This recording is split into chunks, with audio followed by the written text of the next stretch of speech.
थोड़े हटी शेर जब खाई झपट के मांस खाई की वो सब के खूब खाई थी आपे नहीं हटी थोड़े ना पंजा बिढ़ाई ते के आई पूरा झपटी बिरहा के कवि जी लाइन का लिखलो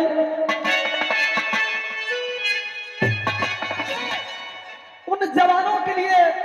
जो इस देश के प्रति शहीद हुए हैं कवि जी लाइन लिखते हैं अरे वीर शहीदों सलाम तुझे वीर शहीदों सलाम तुझे ईमान मेरा खुदा नहीं है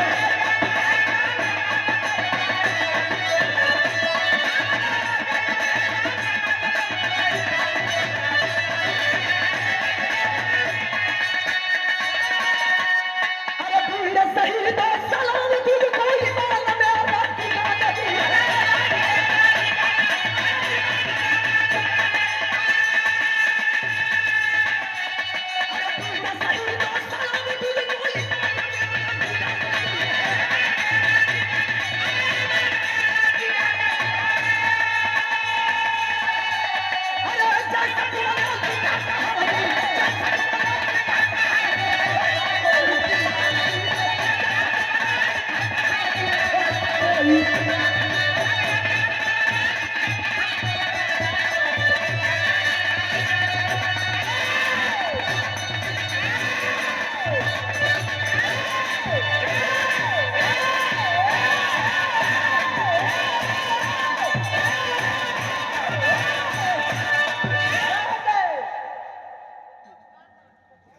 बचवा आराम से नहीं फाटी तो तोरा मेहरारू के चांद से मोड़ जाई अरे ओकर बियाह नहीं करे बताओ लड़का से तो इतना मरो बोलो उहे सार मरवाओ तो हम फिर मरवाओ थे उहे मरवाओ एगो तो अपने बेचारा एक लकड़ी के अरे वो अपने माई के देख के मारा मम्मा का आदत हो गई तो हम मरवाला से पीछे ना हट बोलो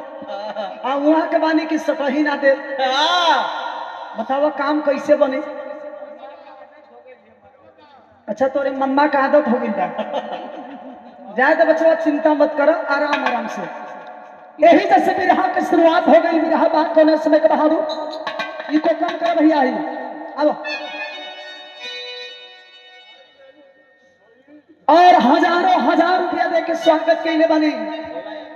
आदरणीय हमारे भोला यादव जी प्रधान जी के सम्मान में रुका हो आपके तो सलाम बटले बाद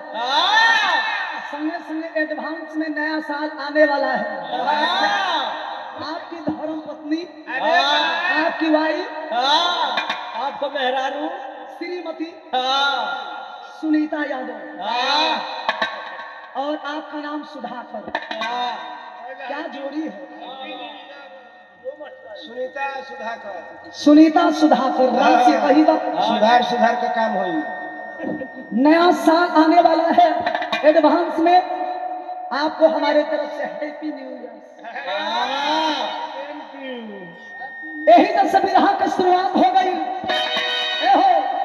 जब मर्द मर्द के मुकाबला होके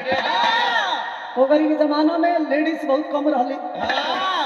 ए गरी के जमाना में तो खाली ई लोग जितना कुल मर्द लो बालो खाली लड़किन के देख देख गावत लो काहे भौजी अरे उठबू ना सिटी ना दे जी